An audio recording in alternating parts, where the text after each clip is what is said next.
Nous acclamons pour la gloire de Jésus. Gloire à Dieu.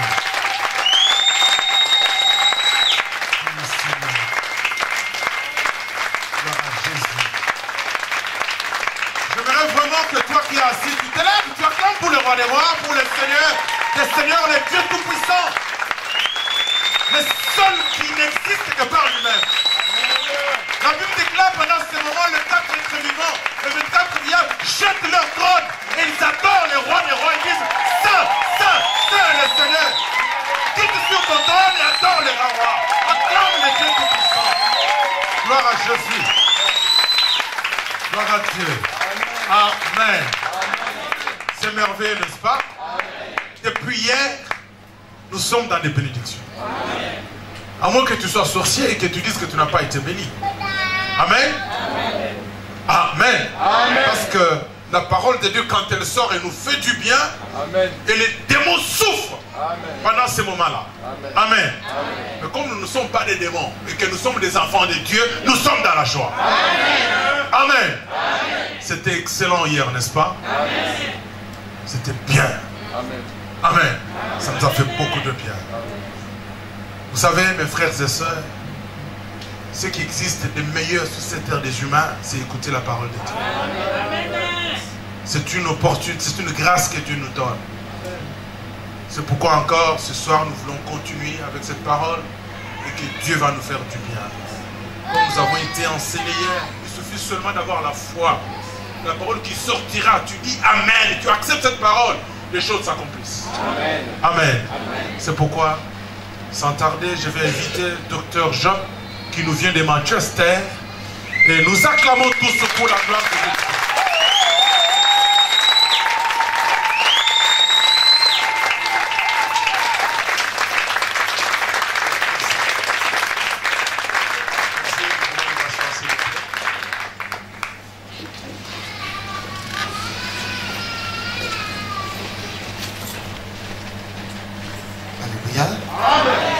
Alléluia. Alléluia. Bien, nous avons une grande joie d'être encore parmi vous ce soir. Amen. Nous sommes venus de Manchester pour communier avec vous, des frères, des sœurs à Christ, parce que nous partageons tous le même sang, le sang de Jésus. Amen. Amen. Bien, je crois que hier, je n'ai pas eu l'occasion de présenter les anciens qui m'accompagnent. Je voudrais, s'ils peuvent se mettre debout, s'il vous plaît.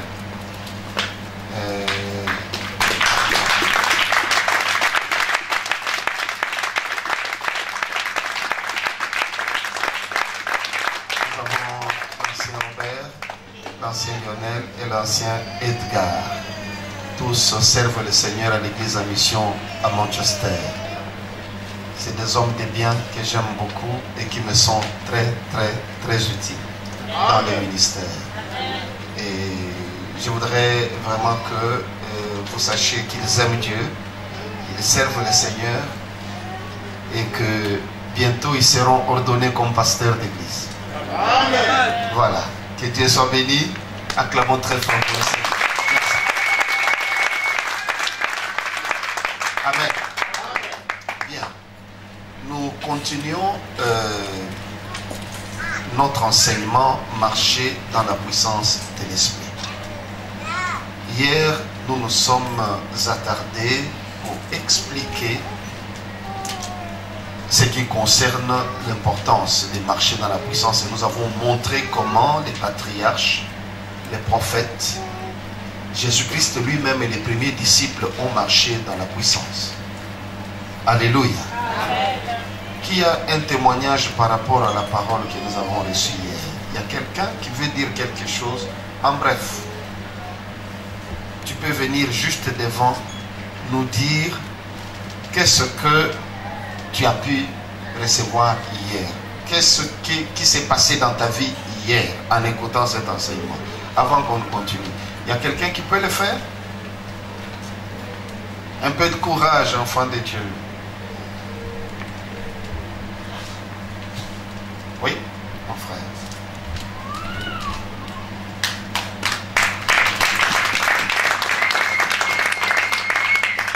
Amen. Amen.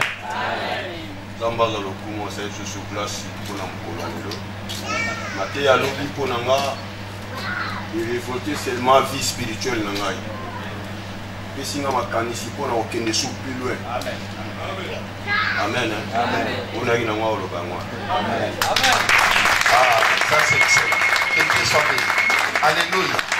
Vous avez entendu ça? Ça j'aime. Il dit que ça l'a révolté, ça le pousse à chercher encore plus le Seigneur. Parce que l'objectif poursuivi est que chaque chrétien sache qu'il y a plus. Ne vous arrêtez pas là où vous êtes arrêtés. Vous avez reçu quelque chose.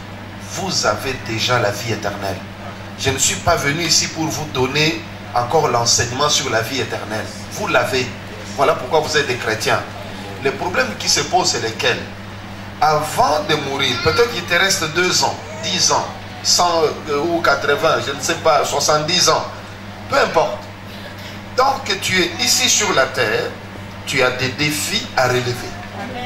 Amen. Amen. Et pour relever ces défis, tu as besoin de la puissance de l'esprit. Sans la puissance de l'esprit, tu ne peux rien faire. Jésus l'a dit clairement que sans moi, vous ne pouvez rien faire. Amen. Alors, tant que tu es sur la terre, tu as besoin de la puissance de l'esprit pour marcher avec. Voilà pourquoi nous disons, nous devons marcher dans la puissance de l'esprit. Tous, comme nous l'avons vu, les patriarches, les prophètes, Jésus-Christ, les premiers disciples, tous ont marché dans la puissance de l'esprit. C'était le secret de leur victoire, de leur succès sur la terre. C'est différent en fait de ce que Paul dit dans Galates 5,16 quand il dit marcher selon l'esprit. C'est pas la même chose. Marcher selon l'esprit, c'est obéir à Dieu. Vous avez compris la différence? Donc quand on vous dit de marcher selon l'esprit, on vous demande d'obéir à Dieu, de marcher dans l'obéissance.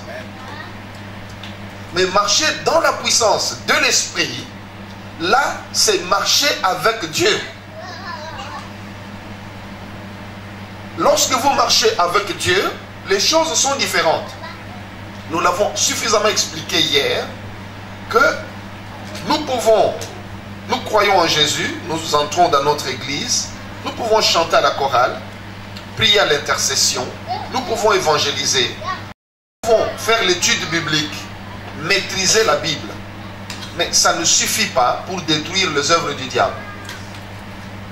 Nous avons besoin de puissance si nous voulons détruire les œuvres du diable. Sinon, nous vivrons avec des démons dans l'église. Par exemple, le Seigneur dit qu'il y a des espèces de démons qui ne peuvent fuir qu'en cas de jeûne et de prière. Le jeûne et la prière t'amènent plus haut dans la puissance. Sans le jeûne dans une église, il y a une espèce de démon qui va continuer à croître dans l'église. Conséquence, tout le temps, il y aura des problèmes entre des membres. Et des problèmes insolubles. C'est des démons qui font ce genre de choses. Parce qu'ils savent que lorsqu'il n'y a pas unité, il n'y a pas exaucement. Jésus le dit clairement. Il dit, si 2 d'entre vous s'assemblent, s'accordent pour demander quelque chose, cette chose leur sera accordée. Et nous le voyons lorsque les gens bâtissaient la tour de Babel. Dieu regarde comment ils font. Parce qu'ils se sont dit, bâtissons une tour, nous ne voulons pas nous éparpiller sur la surface de la terre, nous voulons rester unis selon eux. Et quand Dieu regarde ça, il voit que le projet est contre sa parole. Parce que Dieu avait dit clairement que remplissez la terre. Mais eux ils disent, ne remplissons pas la terre. Comme ils allaient contre la parole de Dieu, le Seigneur est intervenu. Il a dit, voici ce que le Seigneur dit. Il dit, voici, ils n'ont qu'un seul langage et un seul peuple. Rien ne peut leur résister. Parce qu'ils sont un. C'est-à-dire, si Dieu les avait laissés faire, ils allaient achever leur projet. Amen. Parce qu'ils étaient unis. Dieu a détruit la tour de Babel pour que sa parole s'accomplisse. Alléluia. Amen. Alors, enfants de Dieu, Celui qui marche dans la puissance de l'esprit vit la manifestation de l'esprit. Il voit la manifestation de l'esprit. Vous ne pouvez pas marcher dans la puissance de l'esprit sans voir la manifestation de l'esprit. Alléluia. Amen. Je voudrais ici expliquer que ne vous contentez pas de la présence, de l'omniprésence de Dieu. L'omniprésence signifie que Dieu est partout. Amen. Amen. Ne vous contentez pas de ça. Parce que l'omniprésence de Dieu n'apporte pas le miracle dans ta vie. Le fait que Dieu soit partout, et dans le cadre de notre enseignement, mettons ça entre guillemets, ne veut vraiment rien dire par rapport au miracle. J'insiste. Le fait que Dieu soit partout ne veut rien dire par rapport au miracle. Parce que Dieu est ici. L'omniprésence signifie qu'il est aussi dans un bar. L'omniprésence signifie qu'il est dans l'avion. L'omniprésence signifie qu'il est dans les champs. L'omniprésence signifie qu'il est là où il y a la guerre, là où les gens se tuent, là où les gens s'insultent. Dieu est là. C'est ça l'omniprésence. Ça ne veut rien dire par rapport au miracle. Ce qui fait quelque chose pour que le miracle se passe dans ta vie.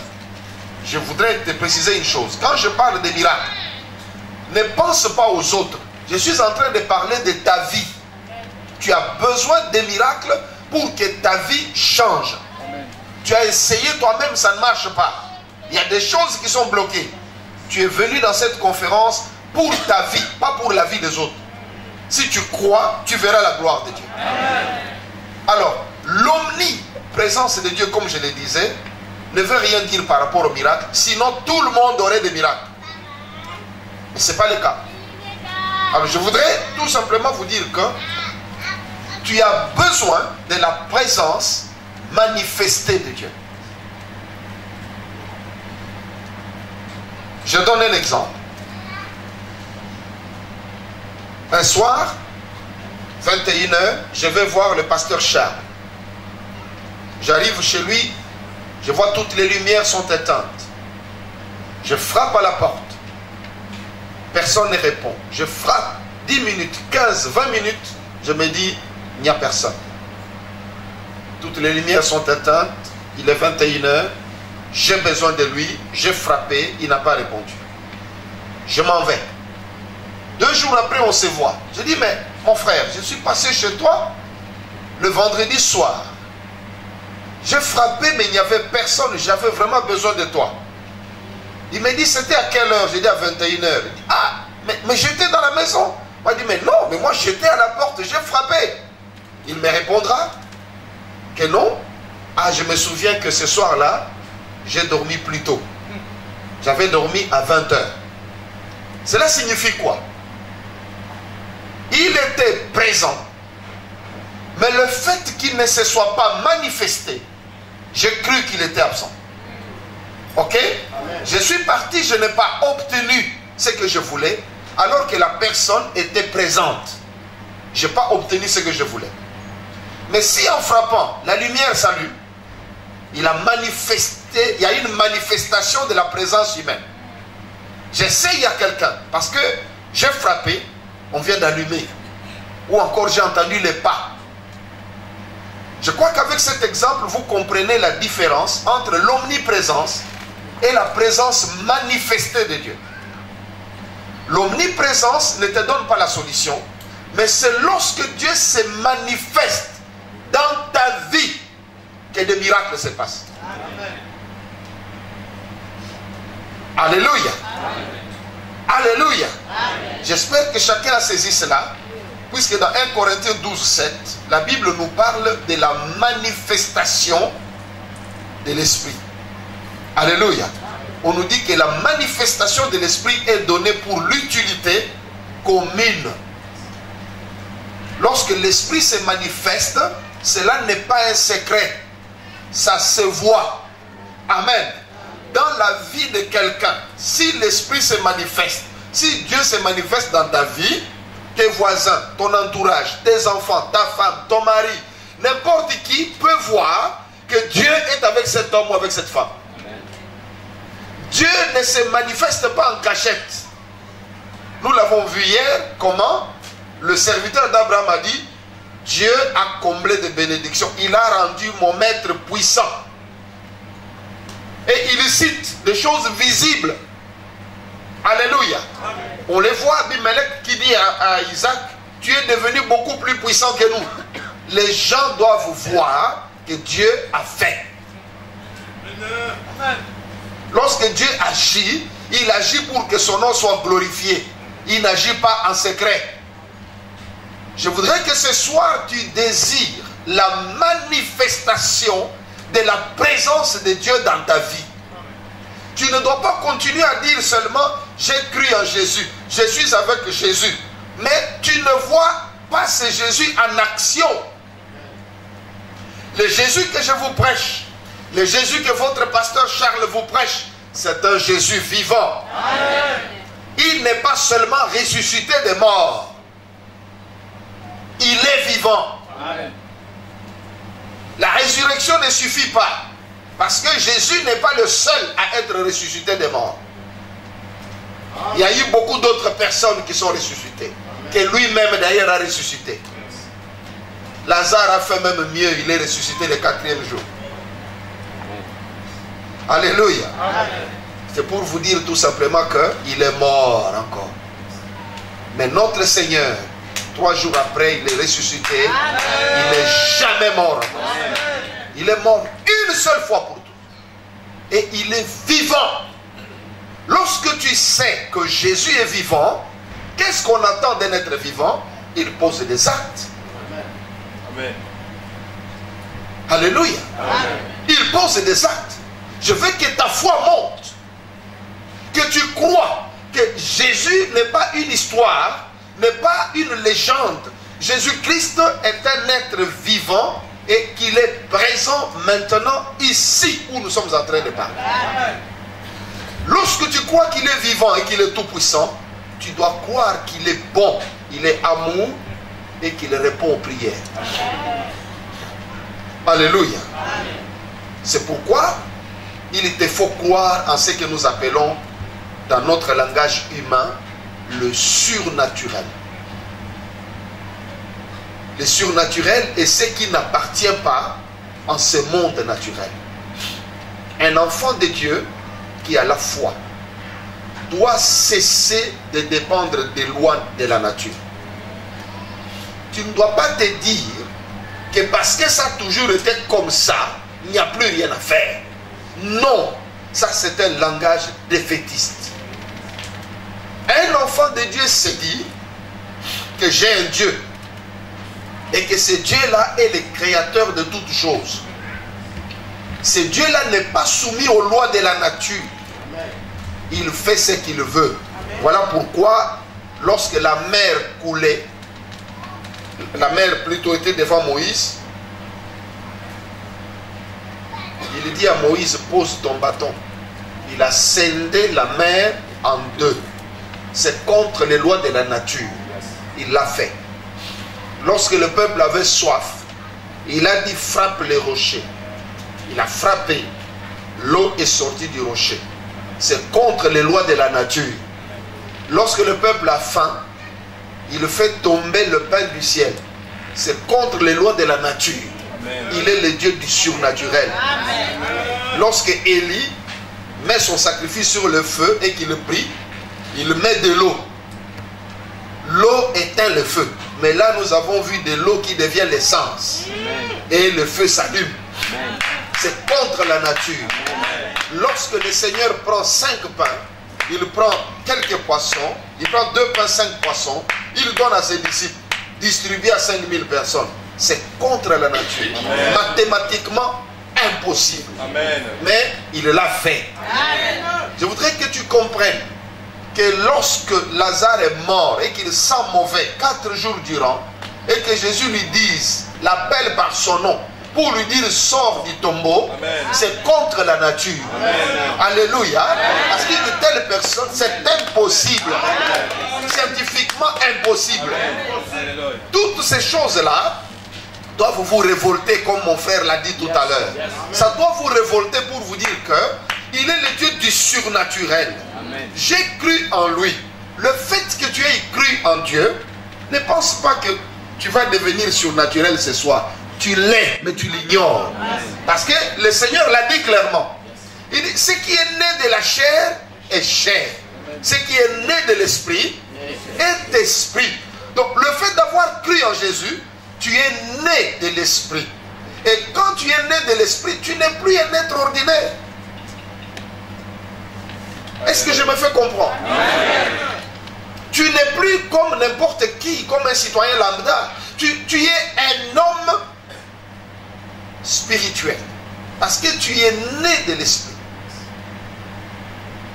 C'est ça le début du surnaturel.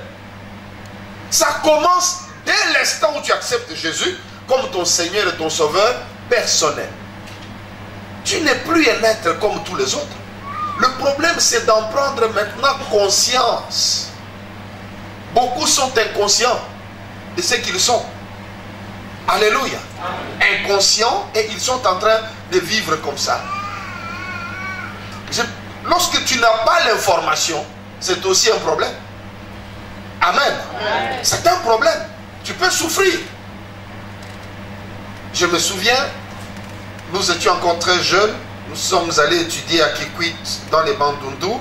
Précisément, j'étais à l'Athénée de Kikwit.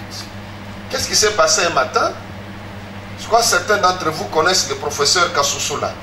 Il était le recteur de l'ISP à Kikwit. On a vu des commandos arriver le matin, des bérets verts, à l'époque de Mobutu. Tout le monde a dit, c'est fini, ce type-là, c'est qu'il a un problème avec les régimes.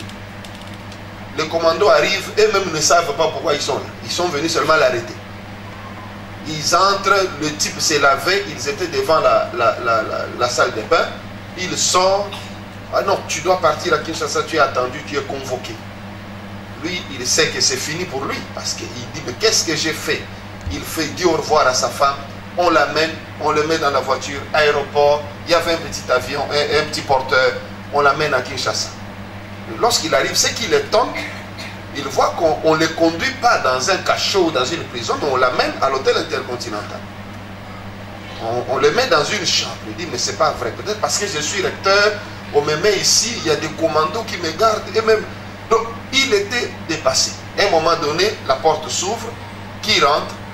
C'est Mpinga Kasenda, le premier ministre, qui lui dit, je te faisais la surprise, je t'ai nommé ministre de l'enseignement. Voilà comment ça s'est passé. C'était son collègue de l'université comme professeur, mais il a voulu le surprendre de cette façon et il était nommé ministre. Mais voyez qu'il n'était pas informé que l'ordonnance était déjà signée, qu'il était ministre, il avait peur, il tremblait, il se croyait un prisonnier, alors qu'il était ministre du gouvernement. Donc voilà pourquoi il est important que tu saches ce que tu es pour que tu réagisses. S'il savait ce qu'il était, il n'allait pas paniquer. Il n'allait pas faire tout ce qu'il avait fait, dire au revoir à sa femme comme quelqu'un qui part mourir. Alors que c'était une bénédiction. Alléluia. Alors, enfant de Dieu, je voudrais te dire que lorsque tu es né de l'esprit, c'est là où le surnaturel commence. Tu es devenu un enfant de Dieu. Ce n'est pas un slogan. Donc, tu es un enfant. Prenons que ton père s'appelait Gilbert. Maintenant, tu as un père différent. Je ne dis pas que disons que sur le plan naturel, ton père est toujours ton père, tu lui dois obéissance, tu dois l'aimer et l'honorer, ça ne change rien. Mais je voudrais te dire que sur le plan spirituel, tu es rentré dans la famille d'un autre père. C'est Dieu. Amen. Amen. C'est pourquoi quand tu pries, tu dis mon père, notre père. Mais ne prends pas ça pour un slogan. C'est toute une vie. Ta vie a changé. Amen. Tu n'as plus la même identité. Voilà pourquoi lorsque le sorcier va te chercher, il ne peut plus te trouver parce qu'il te cherche avec l'identité naturelle. Amen. S'il pouvait te trouver avec l'identité naturelle, nous autres les pasteurs, on serait déjà morts il y a longtemps. On a causé trop de dégâts dans le cas de Satan. Il nous aurait déjà tués. Mais il ne peut pas, parce que Christ le dit, ce qui est né de la chair est chair, ce qui est né de l'esprit est d'esprit. Il explique. Il dit, le vent souffle où il veut et on en entend le bruit. Mais personne ne sait ni d'où il vient, ni où il va. Tel est l'homme qui est né de l'esprit. Voilà comment Jésus dit. Jésus dit que la personne qui est née comme qui est née de l'esprit, il est comme le vent. On entend le bruit, mais on ne peut pas savoir d'où vient le vent et où va le vent. Le sorcier ne peut pas identifier ton itinéraire. Amen. Alléluia. Il sait que tu existes. Il entend le bruit de ton existence. On parle de toi. Ou quand tu parles, il sait que tu es là. Mais il cherche à t'identifier, à te localiser pour t'attraper. Il ne peut pas. Parce qu'il ne sait ni d'où tu viens, ni où tu vas. Voilà quelqu'un qui est né de l'esprit. Tu es dans le surnaturel. Reste attaché à Jésus. C'est le degré le plus élevé de la spiritualité. Personne ne peut vous cacher mieux que le Seigneur. Il a dit que celui qui est dans ma main, personne ne peut me l'arracher. Personne. Ne crains rien. Alléluia. Tu dois savoir ce que tu es. Ta foi doit grandir. Et tu dois savoir que la foi dans le surnaturel, dans les miracles, dans ta vie, j'insiste, dans ta vie et dans ta famille, dépend de ce que tu entends. Si tu prêtes tes oreilles à n'importe quel prédicateur, tu détruiras ta foi toi-même. La Bible est claire. La foi vient de ce qu'on entend, et ce qu'on entend vient de la parole de Christ. Mais si, avec tous les moyens de communication que nous avons, chaque soir tu t'assois pour écouter ceux qui insultent des églises, ceux qui insultent des pasteurs, ceux qui racontent des scandales. Un pasteur a fait si c'est quoi en Zambie. Bon, quel est ton problème là-dedans? Tu vas rester là-dessus, tu partages sur Facebook. Ah, vraiment, le monde est à la fin, ceci, c'est là. Waouh! Et c'est toute une soirée de gaspiller. Lorsque tu as passé ta soirée à faire ça, ton niveau de foi n'a pas augmenté. Elle a baissé. Tu as perdu quelque chose. Demain, un autre scandale. Le diable va te le fournir et tu verras que ça va toujours t'arriver. Tu vas toujours avoir ça dans ton compte Facebook ou bien. Tu auras toujours des trucs comme ça. Chaque jour, tu commences à regarder. Ah, tel pasteur a fait. Tel aussi. Ah, lui aussi. Ah, en tout cas, vraiment, des églises, vraiment. Ah, oui. Je voudrais te dire que tu n'entreras pas au ciel parce que tu as dénoncé les fautes des autres. Amen. Non. On n'est pas sauvé parce qu'on a dit que les autres sont faux. Tu es sauvé par tes propres œuvres. La foi qui produit les œuvres, bien entendu. La Bible dit que chacun va être jugé. Il rendra compte de ses propres œuvres. Alléluia. Lui, il a fait du mal. Qu'est-ce que tu as fait? Tu l'as critiqué, tu as montré aux gens tous ces mal. Alors que beaucoup de gens vont regarder, d'autres quittent des églises, n'est-ce pas? Alors que tu n'as jamais gagné une seule âme à Christ. Mais tu sais comment en perdre. C'est là où tu as des problèmes avec Jésus. Tu n'as jamais gagné, tu n'as même pas l'intention d'inviter quelqu'un à l'église. Mais tu sais comment faire quitter les gens des églises. En propageant ce genre de choses. Tu n'évangélises pas. Tu n'évangélises pas. Ne pense pas que le fait de dire que tel est mauvais, toi tu deviens juste parce que tu as dit que lui il est mauvais. Tu n'es pas devenu juste pour ça. Alléluia. Amen. Tu veux que je te dise la différence entre toi et lui? La différence entre cet homme qui a fait des bêtises, que je condamne, qui a fait des scandales que je condamne, la différence entre lui et toi, c'est que ses péchés sont connus, les tiens sont cachés. C'est tout. Parce que la Bible nous dit clairement que tous ont péché et sont privés de la gloire de Dieu. Tous. Nous sommes tous sauvés par la grâce. Par la grâce. Alors ne pense pas que lorsque tu condamnes les autres, toi tu es devenu juste parce que tu as condamné les autres. Non. Les autres qui pêchent, le Seigneur veut que nous ayons compassion, que nous prions pour ces gens, qu'eux aussi se convertissent. Ça c'est l'attitude d'un enfant de Dieu. Mais un enfant de Dieu ne se réjouit pas de la chute de quelqu'un. Ta soeur tombe, ton frère tombe, tu te réjouis? Non. Tu pleures, tu pries, tu cherches la face de Dieu pour lui, tu l'exhortes. Ce n'est pas tu as vu la faute dans quelqu'un, tu téléphones 20 personnes. La Bible dit que si ton frère a péché, va le voir, lui. Si tu ne le vois pas, tu racontes aux gens, tu es devenu aussi mauvais que lui. Tu es aussi mauvais que lui. Et tu as besoin aussi de repentance. Alors, je voudrais qu'avec cela, vous compreniez que vous ne devez pas écouter n'importe qui. Écoutez la parole qui élève votre foi. La parole qui vous rapproche du Seigneur. Choisissez vos prédicateurs. Quand vous êtes sur YouTube, vous êtes à la télévision. Moi personnellement, si je suis même assis devant la télé, c'est très rare. D'ailleurs, je n'ai pas beaucoup de temps pour suivre la télévision. Quand j'écoute, tu commences seulement des bêtises, d'insulter les gens, disent je vais te zapper. Et je ne te regarde plus, c'est fini. Je ne reviens pas 2 fois sur toi, c'est fini ça. Amen. Parce que je sais qu'il va me polluer l'esprit. Il va détruire ma foi. Parce que la foi est nourrie par les oreilles et la foi est nourrie par les yeux. Ce que tu vois, ce que tu entends, nourrit ta foi et nourrit ta vie spirituelle. La parole de Dieu est une nourriture. C'est Jésus qui l'a dit. Et si tu nourris ton esprit avec n'importe quoi, tu sais ce qui se passe quand tu nourris ton corps avec n'importe quoi. Si tu as mangé des choses avariées par exemple, tu auras mal au ventre. N'est-ce pas? C'est la même chose avec l'esprit.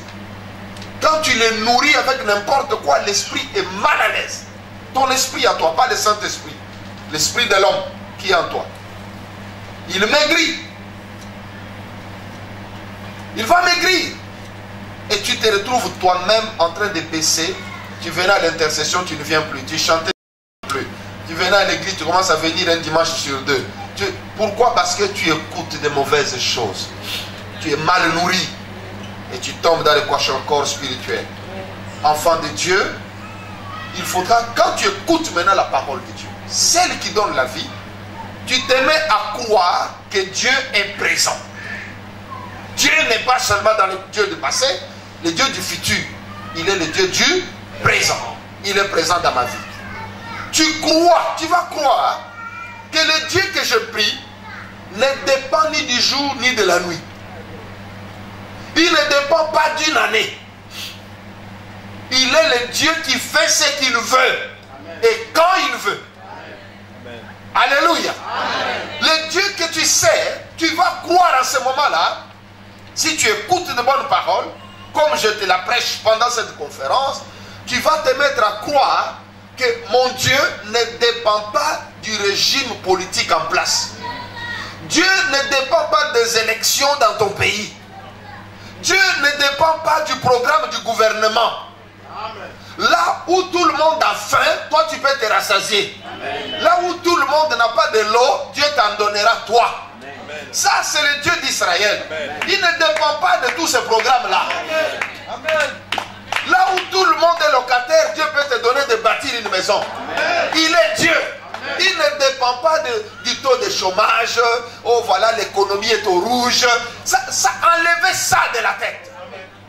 Dieu peut te faire prospérer là où tout le monde croit qu'il y a la souffrance. Amen. Il y a la famine, il y a le désert. Mais tu deviens le seul riche du coin. À cause du Dieu d'Israël.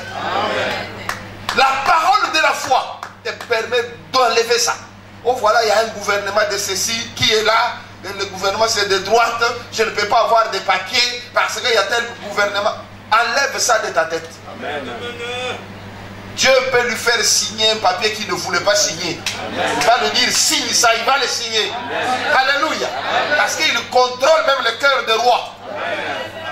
C'est ça la foi. C'est ça croire au surnaturel.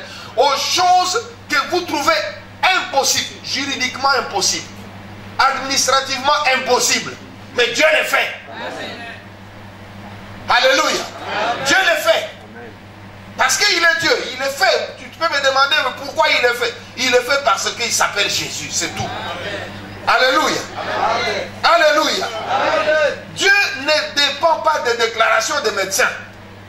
Il ne dépend pas d'eux. Le médecin peut avoir dit ceci ou cela. Dis-lui merci. Ok? Laisse-le tranquille. Puisque lui, il vient de te condamner à mort. Pourquoi tu veux rentrer encore le voir? Ne le vois pas. Va voir celui qui donne la vie. Amen. Va chez Jésus. Je vous exhorte. Tu es malade. Va voir ton médecin. S'il peut te donner une aspirine qui peut te faire du bien, c'est bon. Alléluia. Amen. Tu peux attraper une grippe. Moi-même, si j'attrape une grippe, je vais voir mon GP. Il me donne une ordonnance, un médicament, une antigrippine. Je peux prendre. Je vais mieux. N'est-ce pas? Amen. Mais si une maladie, tu arrives chez le médecin, on te dit que non, ça devient de peut-être, je crois que tu vas mourir avec, tu n'as que 2 ans pour vivre, tu as des trucs. Mais laisse ces paperasses. Cet homme vient de te dire que je ne peux rien faire pour toi. Mais tu t'accroches à lui, pourquoi? Accroche-toi maintenant à celui qui donne la vie, à celui qui guérit. Le Dieu de l'impossible. C'est ça ce que je te prêche. Lorsque le monde te dit non, il y a un Père qui t'aime, qui te dit oui. Alléluia. Alléluia. Alléluia. Je voudrais te dire aussi que lorsque tu écoutes la parole de la foi, tu comprendras une chose. Les miracles ne sont pas pour des pasteurs. Les miracles ne sont pas pour des prédicateurs. Les miracles ne sont pas pour ceux qui ont des dons de foi. Les miracles sont pour quiconque croit.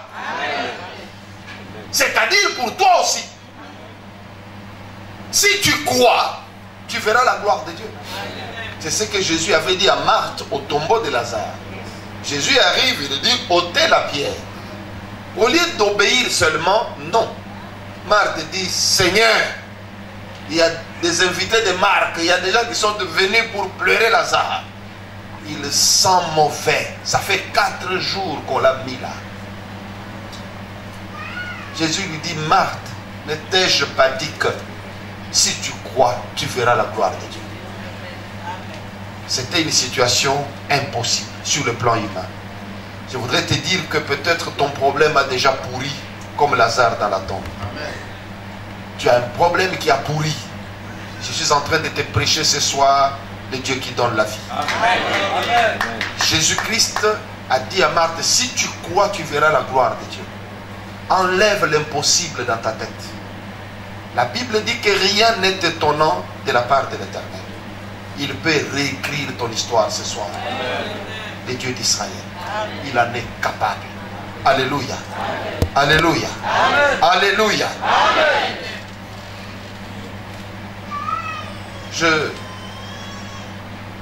L'autre semaine, quand j'étais au Congo, on a entendu un témoignage. Pendant que je priais pour les gens, il y a une sœur, parmi les sœurs qui étaient, et les frères qui étaient tombés, il y a une.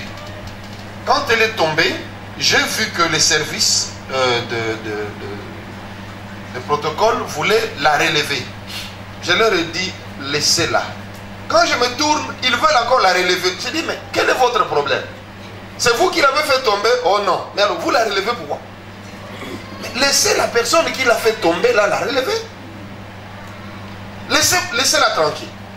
J'ai continué de rester là longtemps. C'est après quand cette sœur a rendu témoignage qu'ils ont compris ce que je leur disais. Parce que souvent, je n'ai jamais compris ça. Tu peux voir, tu vois les gens qui attrapent ceux qui tombent. Il est derrière. La personne veut tomber, lui l'empêche de tomber. Je dis, mais tu ne sais pas ce que tu es en train de faire. Parce que tu es en train d'empêcher une bénédiction dans la vie de cette personne. Ton rôle n'est pas d'empêcher cette personne de tomber. Ton rôle est de l'accompagner dans sa chute. C'est tout. Tu ne fais rien pour l'empêcher. Tu l'accompagnes jusque là où il va s'arrêter. C'est tout. Laisse le Saint-Esprit qui a commencé ce travail le faire jusqu'au bout. Parce qu'il ne l'envoie pas au sol pour rien. Des gens tombent comme ça, il y en a qui sont délivrés. Il y en a qui ne tombent pas parce qu'ils ont des démons. Non, ce n'est pas tout le monde qui tombe qui a un démon. Non, il y en a qui tombent parce que Dieu veut les guérir. D'autres parce que Dieu veut leur donner un don nouveau. Un don du Saint-Esprit. Et il y a beaucoup de choses qui se passent quand les gens tombent. Mais suivons le témoignage de cette sœur. Lorsqu'elle s'élève pour pouvoir témoigner, au moment de témoignage, elle explique que depuis son enfance, ses intestins étaient tout le temps en mauvaise position, toujours liés, et elle avait des problèmes, des constipations très sérieuses. On a parlé à maintes reprises de l'opérer pour couper une partie des intestins, mais elle n'a jamais eu l'argent pour le faire. Alors là, son espoir était en qui? En Jésus-Christ. Et lorsqu'elle est tombée, elle dit qu'elle a vu un médecin qui est venu, qui a dit que bon, c'est ton jour de guérison aujourd'hui, qui lui ouvre le ventre, qui lui nettoie le ventre, arrange ses intestins tranquillement. Et puis, quand il a fini, il a dit, tu peux te lever maintenant. Elle ouvre les yeux, elle se croyait à l'hôpital, elle voit, elle est par terre. Et quand elle se relève, plus de douleur, plus de peine. Elle qui ne pouvait pas, donc elle qui ne pouvait pas aller aux toilettes comme ça, elle pouvait faire une semaine, même plus. Puisqu'elle a témoigné vers la fin de la conférence. Et dit, depuis ce jour-là, elle est à l'aise. Ça ne lui pose plus, il n'y a plus de constipation. Elle vit comme tout le monde. Alléluia. Amen. Ça, c'est ce que Jésus peut faire. Amen. Ça n'a pas demandé de multitude de journées d'hospitalisation. Non, c'est à la minute. Alléluia. Amen. Je suis en train de te dire que c'est Dieu qui avait guéri cette sœur, est ici. Amen. Et il est venu ce soir pour te guérir, ôter ta douleur, pour ôter ta peine, pour te libérer de la maladie. Il est Dieu.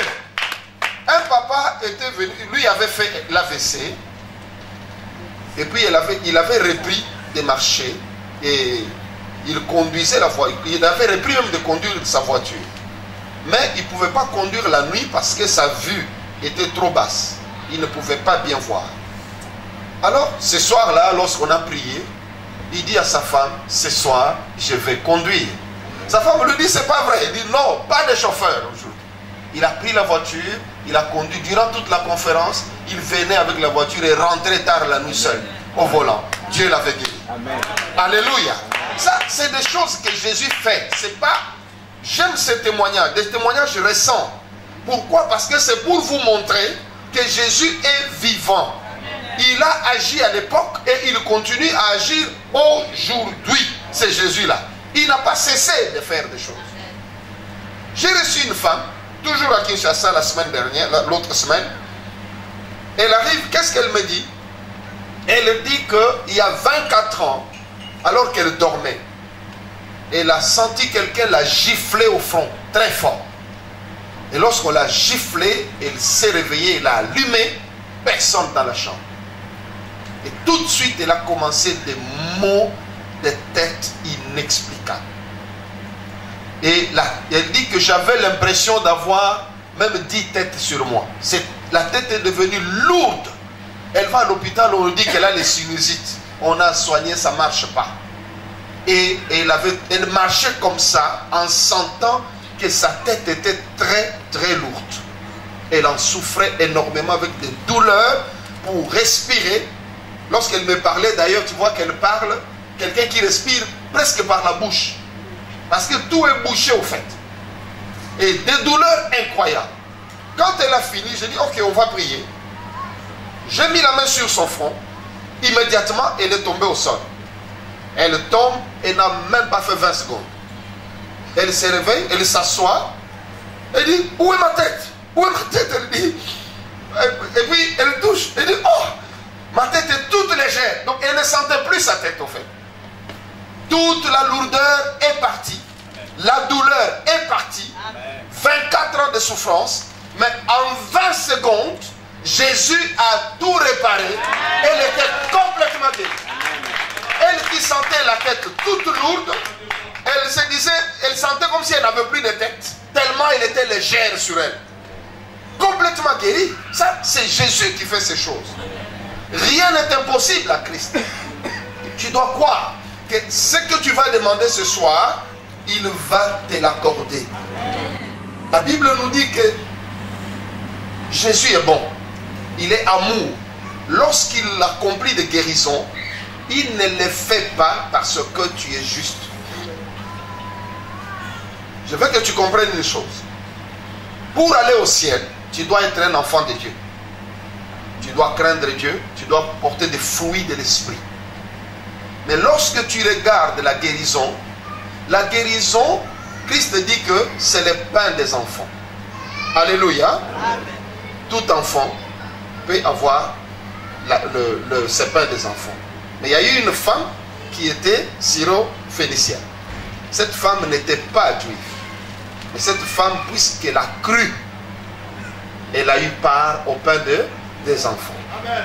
Je suis en train de te dire seulement que lorsque tu regardes la façon que Jésus guérissait, Jésus ne venait pas pour dire à quelqu'un, toi parce que tu es bon, tu es vraiment juste, tu me crains, je vais te guérir. Jésus n'a jamais fait des choses comme ça. Par contre, il a guéri des pécheurs. On a amené un homme jusqu'à ses pieds, on a ouvert le toit, n'est-ce pas? Lorsqu'on le descend à ses pieds, la première des choses que Jésus dit à cet homme, tes péchés te sont pardonnés. Alors que cet homme n'avait même pas demandé pardon. Lui, il le pardonne et il est guéri. Et tu trouves ça à maintes reprises. La même chose avec l'homme de la piscine de Bethesda. Il dit, lève-toi, prends ton lit, va chez toi. C'est après, quand il le croise, il lui dit, ne pêche plus, de peur que quelque chose de grave ne t'arrive. Autrement dit, c'était à cause de son propre péché que cet homme était paralysé. Mais Christ ne le juge pas. Il arrive, il est guéri, et puis après il enseigne. Alléluia. Et vous trouverez que dans la Bible, partout où Jésus guérissait, vous ne trouverez nulle part où Jésus a d'abord jugé quelqu'un avant de le guérir. Il guérissait en vrac. Il guérissait indistinctement. Les gens venaient, se jetaient même sur lui, le touchaient et ils étaient guéris. Je suis en train de te dire que la guérison est un don gratuit. Il le donne aux païens et aux chrétiens. Jésus guérit les gens qui se conduisent bien et ceux qui se conduisent mal. Mais la guérison est un message. Il ne faudra pas que ta guérison, le miracle que tu reçois, devienne un jugement pour toi au jour de l'avènement du Seigneur. Lorsque le Seigneur te guérit, il est en train de te dire une chose. Je suis vivant, je t'aime, crois en moi et tu seras sauvé. Amen. Voilà le but de miracle. Les miracles sont là pour que le nom de Jésus soit glorifié. C'est ce qu'il dit lui-même. Il dit, tout ce que vous demanderez à mon nom, je le ferai afin que mon Père soit glorifié. Donc, ce que Jésus fait, c'est ça que nous appelons des miracles. Tout ce que vous demandez à mon nom, je le ferai. C'est-à-dire, j'accomplirai des miracles en votre faveur dans le seul but que mon Père soit glorifié. Je voudrais que ce soir tu comprennes que Jésus n'est pas venu pour te juger.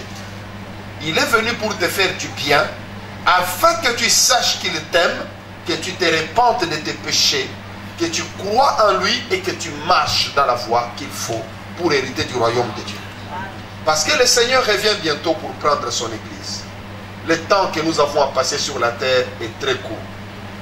Tu peux acheter des maisons, tu peux avoir des économies, tu peux acheter des vêtements, mais le jour où il te dit viens, il ne te donnera même pas le temps d'ouvrir tes comptes pour mettre les choses en ordre. Toutes affaires cessantes, même si tu construisais une maison de 7 étages, si c'était au 3e niveau, ça reste au 3e niveau. Tu dois partir parce que le maître t'appelle. Alors je voudrais que tu saches que tu vas bénéficier de puissants miracles. Pendant ces 3 jours qui nous restent, Dieu va faire des merveilles dans ta vie. Toi-même, tu témoigneras que je me sens différent, que je vois des choses différemment, que ma vie est différente. Tu vas vivre ça. Lorsque tu le verras, souviens-toi de Jésus qui t'a béni. Souviens-toi de lui. Souviens-toi de lui, crains-le, adore-le, glorifie-le. Parce que le royaume de Dieu est proche. Jésus revient bientôt pour prendre son église. Tu ne dois pas avoir des miracles et aller en enfer. Tu dois avoir des miracles et monter dans la gloire pour vivre éternellement avec lui. Ça, c'est le Seigneur qui le veut pour toi. Il est ici pour toi. Et si tu es arrivé ici dans toute cette ville de Liège, ce n'est pas par accident. C'est parce que le Seigneur veut te faire du bien. Il t'a sélectionné parmi toutes ces personnes parce qu'il veut te faire du bien et il le fera. Que rien ne t'arrête. Alors rien. Regarde l'exemple de Bartimée, fils de Timée. Il est mendiant aveugle, assis au bord du chemin. Il n'a jamais vu, il ne voit pas. Mais là, il reçoit de l'argent ou de l'aide que les gens lui apportent. Un jour, il entend du bruit. Il y a une foule immense qui passe. C'était inhabituel. Il pose la question. Il dit, mais qu'est-ce qui se passe? Pourquoi il y a tant de gens qui passent? On lui dit, c'est Jésus de Nazareth qui passe. Ah, Bartimée avait déjà entendu parler de lui. Il avait déjà entendu que ce Jésus-là ouvre les yeux des aveugles. Il ouvre les oreilles des sourds. Il fait marcher les infirmes. Il guérit des malades. Il ressuscite les morts. Il purifie les lépreux. Bartimée savait. Il dit, waouh, il passe ici, lui. Il dit, je ne les lâche pas. Il a crié, Jésus, fils de David, aie pitié de moi. Jésus, fils de David, aie pitié de moi. La Bible dit qu'il criait très fort. La Bible nous dit, ceux qui marchaient devant, c'est-à-dire ceux qui étaient avec Jésus, ce sont eux qui ont commencé à combattre Bartimée, à combattre sa foi. Ces choses-là n'ont pas commencé aujourd'hui. C'est depuis longtemps. Ils ont commencé à combattre la foi de Bartimée. Tais-toi, pourquoi tu cries? Tu cries comme ça, pourquoi? Lui, la Bible dit que plus on lui interdisait, plus il criait, plus fort. Alléluia. Bartimée s'arrangeait à placer sa voix au-dessus de la voix de ses ennemis. Vous parlez à ce niveau au volume 6, lui il met volume 8. Vous arrivez au volume 8, lui il met volume 10. Pour que Jésus entende sa voix. Il n'avait qu'à faire avec ces gens. Vous écoutez trop vos ennemis. Voilà pourquoi vous souffrez. Amen. Alléluia. Amen. Je voudrais te dire que l'ennemi qui parle contre toi, ce n'est pas parce que tu es aussi mauvais que ça. C'est parce que ton succès le fait souffrir. Laisse-le mourir de son propre venin. Laisse les ennemis mourir de leur propre venin. Continue ta voix. Si tu ne représentais rien, il ne parlerait pas mal de toi. C'est parce que tu as de la valeur à ses yeux et il veut te ramener à son niveau. Ne descends pas. Ne descends pas à ce niveau-là.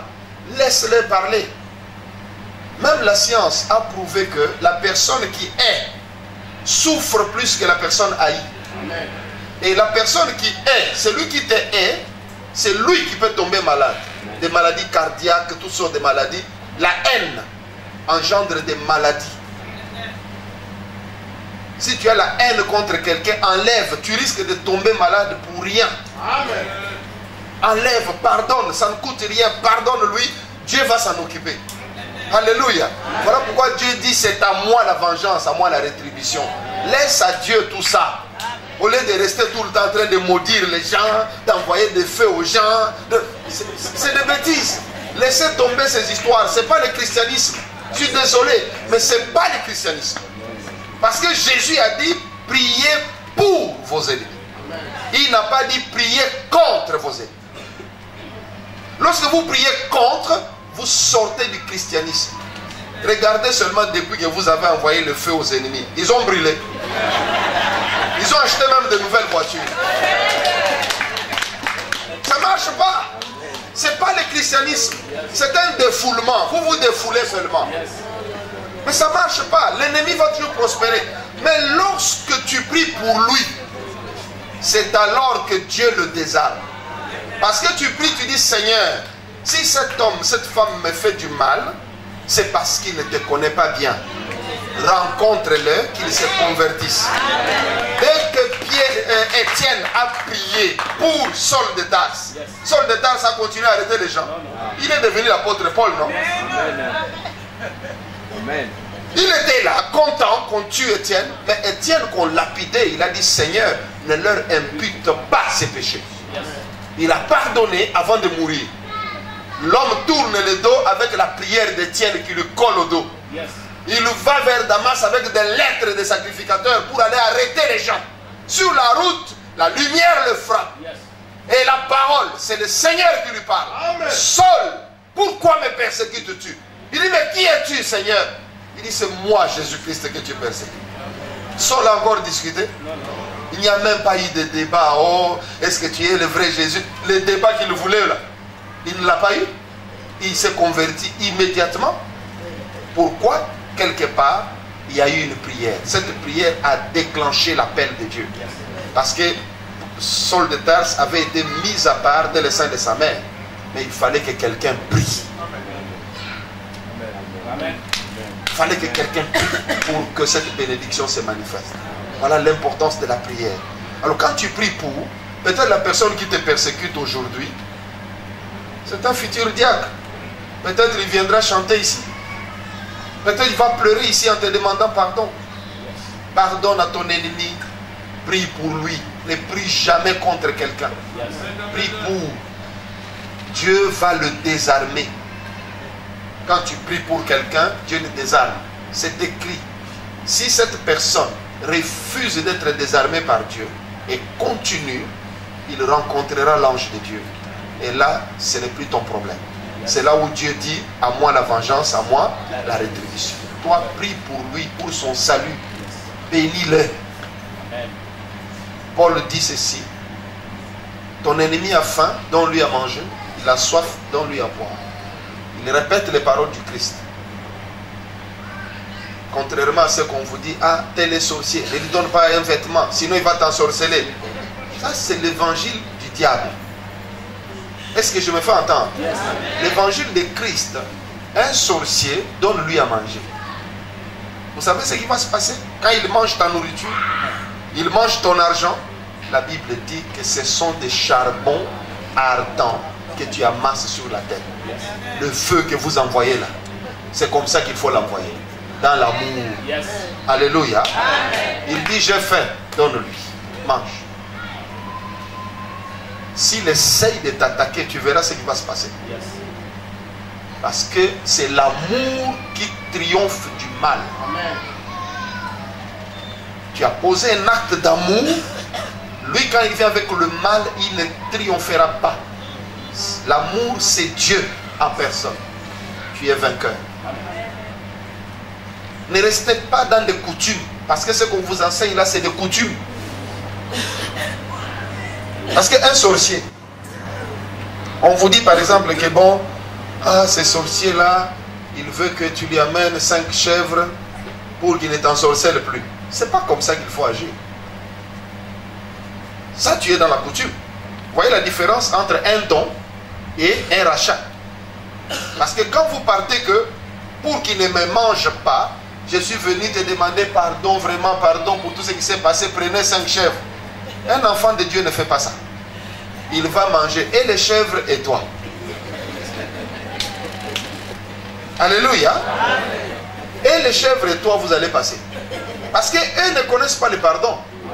Le pardon n'existe pas dans le monde satanique. La pitié n'existe pas. Tous les sorciers vous le diront. Sinon les sorciers ne mangeraient pas leur propre mère. Il n'y a pas de pardon. Ne fais jamais des choses comme ça.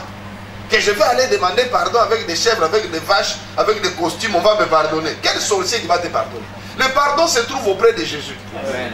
Ne te rachète pas de cette façon. Mais fais un don si tu veux. Quand quelqu'un a faim, il a soif, il veut s'habiller, il te dit je manque ceci, donne-lui. C'est ça l'évangile. Amen. Mais tu ne pars pas payer pour qu'on ne me mange pas. Non. Tu n'as qu'à faire avec ces gens. Un sorcier, tu peux dormir avec lui dans un même lit. Il ne te mangera pas. Parce que pour qu'un sorcier te bouffe, comme on dit, il doit saisir ton esprit. Ce n'est pas un bandit pour qu'il prenne un couteau te tuer. S'il te tue avec un couteau, il a fait une perte. Parce qu'il n'a pas eu ton esprit au fait. Vous comprenez? Il y a une différence entre la sorcellerie et le banditisme. Un bandit peut te tuer avec un couteau, mais pas un sorcier. Un sorcier doit chercher à attraper ton esprit. Or, Christ dit que celui qui est dans ma main, personne ne peut me l'arracher. Alléluia. Donc, je peux dormir en ronflant à côté d'un sorcier. Il ne fera rien. Alors, rien du tout. Parce que vous les craignez trop. Ils ne valent rien, ces gens. Vous pensez toujours que bon, les sorciers se trouvent au village. Quand le téléphone vient de Manzangungu, je ne peux pas prendre, c'est un sorcier. Est-ce que tu as rencontré ici en costume cravate? Ça peut être ton médecin, ça peut être ton chauffeur de bus. Alléluia. Il y a des sorciers en costume cravate avec Mercedes. Alléluia. Oui, il est professeur d'université, sorcier. On n'a pas dit que les sorciers sont seulement au village, non. Ils sont nombreux, je vous dis. Ne vous occupez pas de ça. Soyez comme des enfants de Dieu. Vous êtes l'essentiel, tu es protégé. Quand tu es protégé, il dit vous êtes dans le monde, mais vous n'êtes pas du monde. Personne ne vous touchera. Alléluia. Il dit je vous envoie comme des brebis au milieu des loups. Les loups ne peuvent pas vous toucher parce que vous êtes sous la protection du Seigneur. Vous voyez quand quelqu'un est dans un sous-marin à vitre et qu'il se retrouve sous l'eau, dans un endroit où il y a des requins ou des piranhas. Tu es à l'intérieur du sous-marin, tu regardes comment les piranhas passent. Est-ce que tu paniques? Tu ne peux pas paniquer parce que tu es protégé. La même chose avec toi. Amen. Quand tu passes, les sorciers te voient, mais toi tu ne les vois pas. Ils ne peuvent rien faire contre toi. Alléluia. Amen. Ne craignez rien. Ayez la foi parce que la peur chasse la foi. La peur chasse la foi. Même devant des chiens, quand vous êtes avec des chiens, généralement, les chiens qui aboient ne mordent pas comme on dit. Quand il aboie, quand les chiens aboient, ce n'est pas parce qu'il est plus fort que toi. Les scientifiques ont démontré que quand les chiens aboient, il évacue sa propre peur. C'est lui qui a peur, au fait. C'est pour manifester, pour couvrir sa peur qu'il aboie. Essaye d'aller vers lui, il va reculer. Mais le chien qui va mordre ne va même pas aboyer, il va venir calmement et puis il mord. Il passe à l'acte. Alors, enfant de Dieu, que ce soit ta foi monte. Que ta foi monte, que ta foi monte. Parce que le Seigneur veut que tu reçoives son esprit pour que tu deviennes son témoin. Alléluia. Le Seigneur ne veut pas que tu sois un témoin du passé. Il veut que tu sois un témoin du présent. Parce que lorsqu'il disait à ses disciples que vous serez mes témoins, les disciples avaient déjà vu d'autres miracles, n'est-ce pas? Ils avaient vu beaucoup de miracles que Jésus avait fait. Ils ont assisté, n'est-ce pas? Ils l'ont vu ressusciter des morts. Ils étaient déjà des témoins. Mais il leur dit, vous serez mes témoins. C'est pour leur dire ceci, qu'un témoin de Christ n'est pas un témoin du passé. Nous allons prier bientôt. Mais je veux que tu retiennes ce que je te dis avant qu'on ne prie.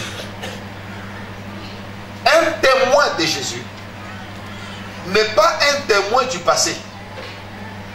Malheureusement, des pasteurs, des chrétiens sont devenus des témoins du passé. J'explique. Nous sommes témoins de ce que Dieu avait fait avec Moïse quand il a séparé la mer Rouge. Et nous le prêchons. Nous sommes contents de le faire. Et je vous encourage à continuer à le faire. Nous sommes témoins de la résurrection de Lazare. Témoins de la résurrection du fils de la veuve de Naïm. Témoins de la guérison des 10 lépreux dans la Bible. Nous témoignons ces choses, n'est-ce pas? Mais c'est des choses qui se sont passées il y a longtemps. L'évangile est toujours actuel. Voici ce que je suis en train de dire. Je voudrais que tu deviennes le témoin d'aujourd'hui, de ce que Jésus fait aujourd'hui. Pas dans la vie du voisin, dans ta vie. Tu dois devenir le témoin des miracles. Lorsque crois au surnaturel, il y a des choses qui se passent dans ta vie. Toi-même, tu regardes, tu dis que ça, ce n'est pas normal. Ce n'est pas naturel. Je ne suis pas seul. Je suis entouré des anges. Et pendant que je tenais la conférence à Kinshasa, quelque chose s'était passé. J'ai fini de prêcher. J'ai dit à l'église, levons-nous, on va prier. Il faisait très chaud, 34 degrés. J'ai transpiré sérieusement. Alors, je prends la bouteille d'eau, comme celle-ci. Je vais ouvrir pour boire. Là, c'est ouvert. Mais la bouteille d'eau était encore fermée. J'essaye d'ouvrir. Impossible d'ouvrir une bouteille d'eau. Bloqué. J'ai dit, mais c'est pas vrai. Je me suis retourné pour voir s'il y a un équipier. Tous les équipiers qui étaient là, même des gardes du corps qu'on m'avait flanqué, avaient les yeux fermés en train de prier. J'ai dit, waouh, maintenant qui me garde. Alors j'ai remis la bouteille en place, parce que je n'avais personne pour m'aider au fait. J'ai dit, je ne peux pas interrompre leur prière. J'ai continué à prier, j'ai marché sur l'estrade. À un moment donné, quand je me retourne, j'entends clairement une voix qui me dit, tu peux boire maintenant. Je prends la bouteille, je vais ouvrir, elle est déjà ouverte. C'est incroyable. Mais c'est une scène que j'ai vécue il n'y a même pas 2 semaines. La bouteille est déjà ouverte. Donc je mets ça, le bouchon s'enlève. J'ai dit, waouh. Donc des anges sont ici. Parce qu'un tel acte, ce n'est pas Jésus qui le fait. C'est un ange. J'ai pris, j'ai bu, je me suis senti bien avant de prier pour les gens. Alors, ça c'est des choses, des signes. Parce que la Bible nous dit qu'il y a des miracles, des prodiges et des signes. Amen. Ça c'est parmi des signes. Donc il te fait un petit clin d'œil, juste pour te montrer que je suis là. Et lorsque tu crois au surnaturel, tu commences à vivre ce genre de petites choses. Tu commences à vivre de petites choses. Parfois, un jour je conduisais comme ça, j'arrive au feu, j'ai entendu une voix que je dois éteindre le moteur. J'ai éteint le moteur, j'étais au feu, le feu est redevenu vert, j'allume, la voiture refuse de s'allumer. Donc, juste en quelques secondes, ce n'est pas une vieille voiture, j'ai une voiture neuve. Cette voiture refuse de s'allumer, j'allume et ne s'allume pas. Le temps que je refasse pour la 2e fois, il y a un camion qui est passé, qui a brûlé le rouge au fait. Donc, si j'avais démarré, c'est moi qui le ramassais. Vous voyez ça? Il me prenait. Donc, le camion est passé. J'ai dit, wow. J'ai souri seulement. J'ai dit, voilà. C'est ça, marcher avec Dieu. Et obéir à la voix de l'Esprit. Si je n'avais pas obéi, ce serait la fin. Ce serait la fin. On allait seulement dire, ah, le chauffeur avait tort. Ok, il avait tort, mais je suis mort. Son tort ne va pas me rendre la vie. Ok? Mais tu écoutes la voix du Seigneur, obéis seulement. Et tu vois la gloire de Dieu. Tu obéis tout simplement à ce que Dieu te dit. C'est simple. Lorsque tu as obéi, tu vois la gloire du Seigneur. Il y a des choses comme ça qui passent. On commence à trouver ça. Et puis tu commences à trouver c'est ta vie normale au fait. Ce que je veux te dire seulement est que les miracles doivent devenir ton mode de vie. Les miracles doivent devenir ton style de vie. Ça ne doit pas devenir un truc. Vous êtes là toute l'année dans l'église. Le témoignage c'est seulement le Seigneur m'a ajouté une année dans ma vie. Le Seigneur m'a ajouté une année dans ma vie. Toute l'année. Non. Il ne faut pas accepter des histoires comme ça. Il faut que ça change et radicalement. Alléluia. Parce que Jésus est vivant. Il n'a pas cessé de guérir, il n'a pas cessé de sauver, de pardonner les péchés, d'arracher les gens de la mort. Il accomplit de grandes choses. Écoutez la voix de l'Esprit. Parce que l'Esprit parle. Dieu n'a pas cessé de parler, c'est vous qui avez cessé de l'écouter. Il n'a pas cessé d'agir non plus, c'est vous qui avez cessé de croire. Il faudra que ça change, que tu prêtes oreille à Dieu et que tu te mettes à croire qu'il est le Dieu qui fait des miracles. J'ai suivi un témoignage récemment d'une femme qui était venue à une campagne de Béni-In. Cette femme, quand elle arrive, Elle est femme d'affaires en fait. Elle a une entreprise qui est en décadence.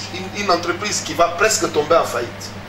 Mais lorsqu'elle arrive dans cette campagne, elle entend le Seigneur qui lui dit, non, non, Béni, il a prêché pour que les gens apportent de l'argent, qu'ils sèment et que Dieu va les bénir. Elle s'est dit, mais je suis en faillite là, je n'ai plus d'argent, je suis endetté même. Mais je vais faire un don par la foi. Elle a signé un chèque important. Elle a dit, malgré la situation dans laquelle je suis, je signe ce chèque, je le donne. Le témoignage est que lorsqu'elle vient, elle met le chèque dans le panier. Elle entend une voix qui lui dit, la voix du Saint-Esprit bien sûr, qui lui dit ceci: va fermer ton entreprise. Tu fermes l'entreprise et ce que tu vas faire c'est ceci: tu commences un nouveau business. Tu vas vendre les coupes de la Sainte Seine. Tu te rends compte? Tu avais une entreprise par exemple qui fabrique, prenons quoi, des machines à coudre. On te dit de fermer ça et d'aller vendre des coupes de la Sainte Seine. Elle a obéi à la voix de l'Esprit. Elle a fermé l'entreprise. Elle a commencé à livrer des coupes de Sainte Seine aux églises. Je vous épargne les détails. Elle est multimillionnaire avec ça. Et elle fait partie des personnes qui soutiennent le ministère de Bénin jusqu'au jour. Donc, c'est pour vous dire que quand le Saint-Esprit parle et que tu écoutes, tu vois la gloire de Dieu. Amen. Dieu est vivant et réel. Il continue à parler aux gens. Ce sont des gens qui bouchent les oreilles. Et même quand parfois des chrétiens témoignent, il dit, Nayokaki esprit moko et lobby. Il ne sait même pas que le Saint-Esprit a parlé d'esprit moko. Il ne sait pas. Alors il est important de comprendre. Oh, j'ai une pensée. Il faudra savoir distinguer la voix de ton père. Une personne qui connaît son père connaît sa voix. Même comme tu es là, si tu as laissé ton père en Afrique, s'il est encore vivant, s'il parle, même là caché au mur, tu sais qu'il n'avait pas de visa. Tu entends seulement la voix, tu dis non, non, non, non, ça c'est papa. Alléluia. Tu vas dire que ça c'est lui. Personne ne te dira le contraire. Tu vas reconnaître la voix de ton père. Parfois à la maison, on reconnaissait même les pas. Tu entends seulement qu'il y a quelqu'un qui marche. Ah, il est là. Les pas seulement. Alors comment tu ne peux pas reconnaître la voix de ton Dieu?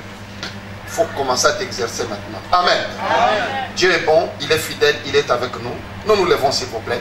Nous allons prendre un temps de prière.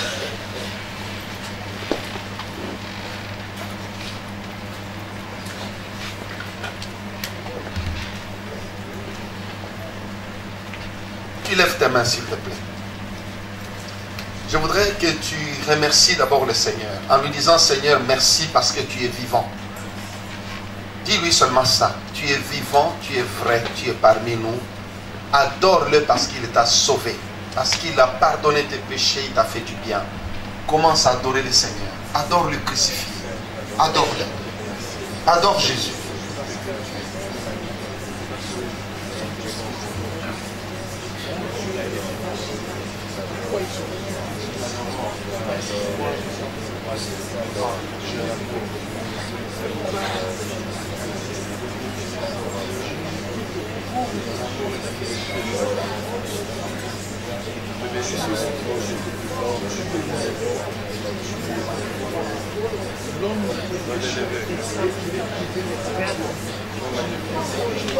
Tu vas maintenant prier avec moi.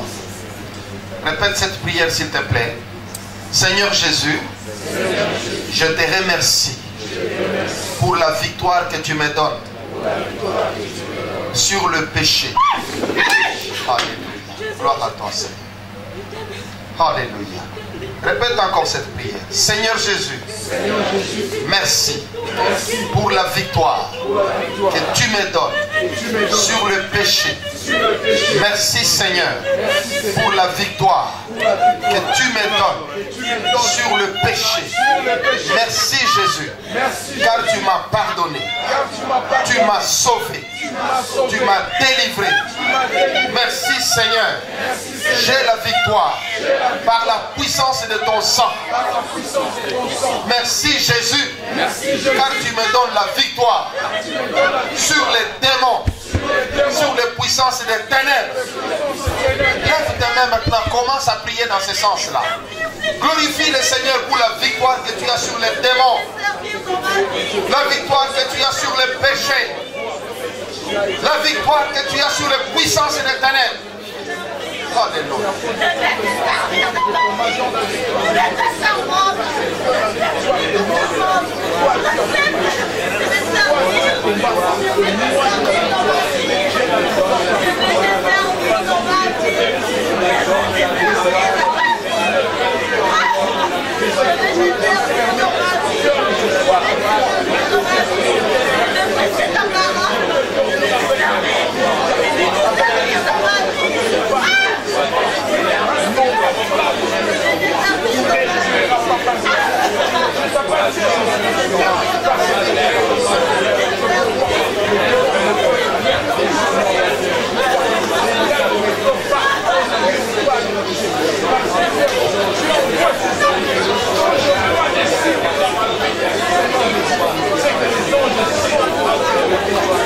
Tu demandes maintenant le miracle que tu veux. Qu'est-ce que tu veux que Jésus-Christ fasse pour toi? Que cela soit une guérison, une délivrance, une bénédiction quelconque. Demande à Dieu maintenant, il va te le donner. Demande ce que tu veux. Implore la grâce de Dieu. Demande le miracle que tu veux. Jésus est ici pour te le donner.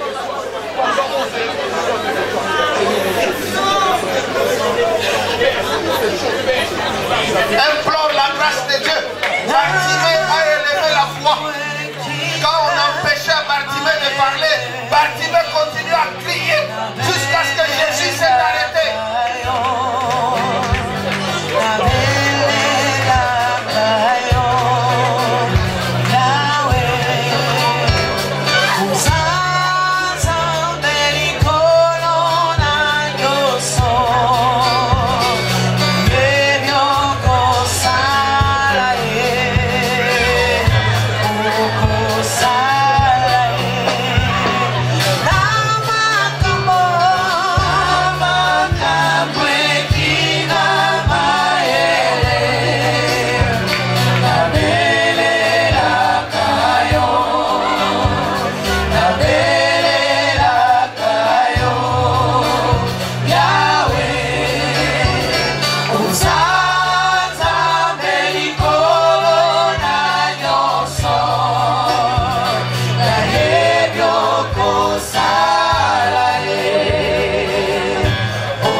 Prends autorité sur ces puissances démoniaques.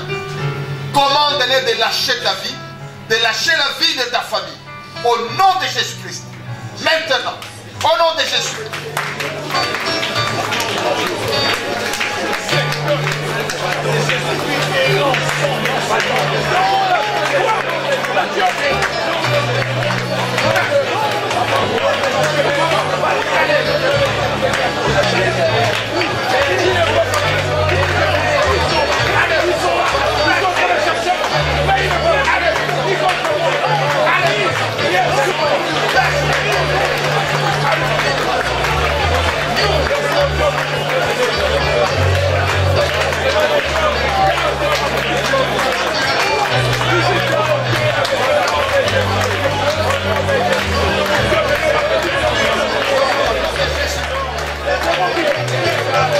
J'ordonne à toutes les douleurs de quitter le corps des enfants de Dieu. Maintenant au nom de Jésus. Allez-vous-en, esprit satanique. Vous qui faites souffrir le corps des enfants de Dieu. Allez dans les lieux arides de mon âme.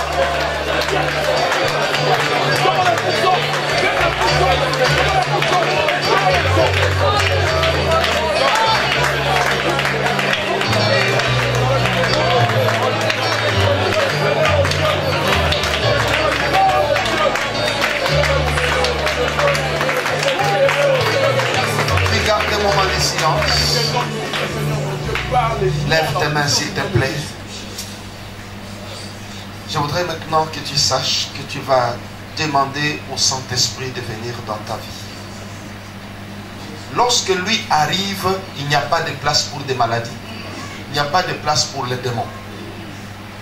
Il est l'esprit qui est au-dessus de tout esprit. Tu vas invoquer le Saint-Esprit. Tu vas lui parler. C'est une personne. Le Saint-Esprit est Dieu. Il va venir sur toi. Il va t'apporter des dons spirituels. Il va te guérir. Il va te libérer. Tu vas te sentir différent quand il va venir. Alléluia. Il est déjà là. Commence à prier. Commence à prier. Commence à prier. Ne regarde pas ceux qui tombent. Occupe-toi de toi-même. Occupe-toi de toi-même. Le Saint-Esprit est là. Adore-le, invoque-le. Crie fort auprès de lui. Il va changer ta vie. Il va te guérir. Il va te délivrer. Le Saint-Esprit est là. Il va te donner des dons spirituels. Au nom de Jésus.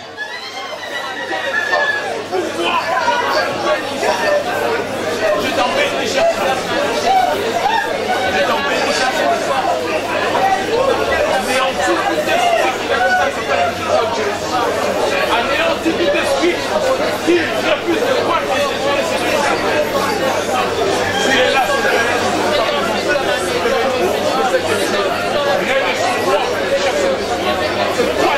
invoque-le qu'il se manifeste dans ta vie. Nous avons parlé de la manifestation de Dieu. Que le Saint-Esprit se manifeste dans ta vie. Alléluia. Dieu est omniprésent, mais je n'attends pas que l'omniprésence de Dieu, mais j'aimerais que tu te demande maintenant au Saint-Esprit de te remplir de sa puissance. Il veut te revêtir de sa puissance pour que tu sois victorieux dans tous tes projets. Dans tout ce que tu feras, tu marcheras dans la victoire. Demande au Saint-Esprit de te revêtir de la puissance. Prie maintenant. Demande la puissance. Rien que la puissance. La puissance du Saint-Esprit.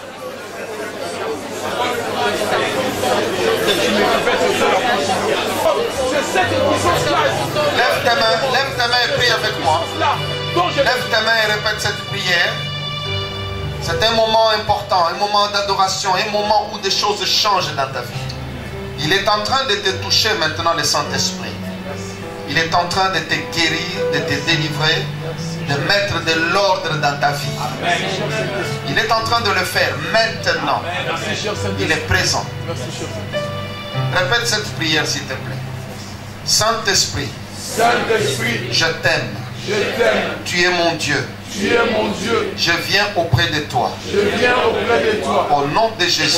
Au nom de Jésus. Pour que tu me bénisses. Pour que tu me bénisses. Ce soir. Ce soir. Je ne veux pas sortir d'ici. Je ne veux pas sortir d'ici. Comme j'étais entré. Comme j'étais entré. Je veux sortir d'ici. Je veux sortir d'ici. En marchant dans la puissance. En marchant dans la puissance. Touche-moi. Touche-moi. Touche-moi. Touche-moi. Touche-moi. Touche-moi. Je veux la puissance. Je veux la puissance. La puissance du Saint-Esprit. La puissance du Saint-Esprit. Au nom de Jésus. Au nom de Jésus.